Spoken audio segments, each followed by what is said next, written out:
कुणीतरी म्हटलं आहे ना, प्रतीक्षा करा. प्रतीक्षा केली तर कोणाचे दिवस बदलतील, कोणाचे मन बदलेल.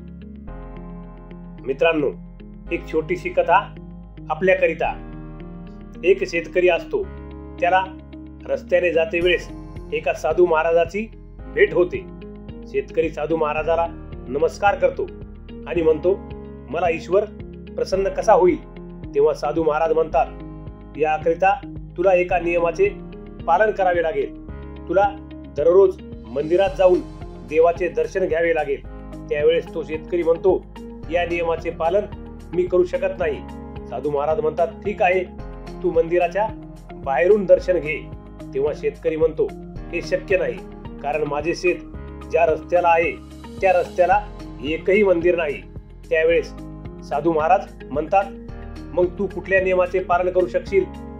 शेतकरी म्हणतो, माझ्या शेताच्या बाजूला मित्राचे शेत आहे. त्या मित्राचा चेहरा पाहिल्याशिवाय मी जेवण करणार नाही. या नियमाचे पालन मी करू शकतो. साधू महाराज म्हणाले, काही हरकत नाही, तू या नियमाचे पालन कर, तुला ईश्वर प्रसन्न होईल.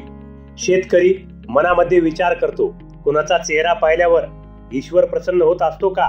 महाराज काहीही म्हणत आहेत तरी साधू महाराजाला शब्द दिला आहे, म्हणून या नियमाचे पालन करू. बघूया आपल्याला काय फायदा होतो. शेतकरी रोज मित्राचा चेहरा पाहिल्याशिवाय जेवण करत नव्हता. या नियमाचे काटेकोरपणे पालन करू लागला. असेच एक दिवस त्या शेतकऱ्याला खूप भूक लागली. पत्नी डब्बा घेऊन शेतात आली, परंतु त्याचा मित्र शेतात आला नाही. त्याचा चेहरा न पाहिल्यामुळे त्याला जेवताही येत नव्हते. म्हणून हा शेतकरी त्याला शोधण्याकरिता त्याच्या शेताकडे जातो. तेथील लोकांना विचारतो. तेव्हा त्याला कळते त्याचा मित्र नदीकडे गेला आहे. शेतकरी त्याच्या शोधामध्ये नदीकडे गेला. नदीच्या बरेच दूर त्याला तो मित्र दिसला. तो एकटाच बसलेला होता.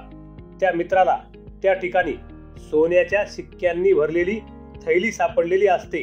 हा शेतकरी त्या मित्राच्या जवळ गेला, त्याचा चेहरा पाहिला आणि पळत सुटला. जाते वेळेस तो म्हणत होता, मी पाहिले. त्याच्या मित्राला वाटले, याने शिक्क्यांनी भरलेली थैली पाहिली. आता हा संपूर्ण गावात ही बातमी सांगणार. म्हणून तो मित्र ती पिशवी उचलून शेतकऱ्याच्या मागे पळत सुटला. त्याला आवाज दिला, कुणाला सांगू नको, थांब. बरेच पुढे गेल्यानंतर तो शेतकरी थांबला. मित्र जवळ आल्यानंतर मित्राने शेतकऱ्याला सांगितले, कुणाला सांगू नको, मला सोन्याची नाणी भरलेली पिशवी सापडली आहे. शेतकरी अचंबित झाला, कारण त्याने ती पिशवी पाहिलीच नव्हती. त्याने फक्त चेहरा पाहिला होता. त्या मित्राने पिशवीतील अर्धे सोन्याचे शिक्के शेतकऱ्याला दिले. शेतकरी फार खुश झाला.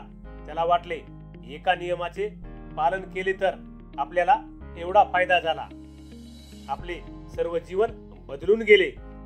जर आपण साधू महाराज यांच्या सांगण्याप्रमाणे मंदिरात जाऊन रोज ईश्वराचे दर्शन घेतले तर ईश्वर नक्कीच प्रसन्न होईल. असे म्हणून दोघेही मित्र दररोज मंदिरात जाऊन ईश्वराचे दर्शन घेऊ लागले. मित्रांनो, ही कथा सांगण्याचे तात्पर्य एवढेच आहे, जीवनात नियम खूप जरुरी आहेत. नियमाचे पालन करणे फार आवश्यक आहे.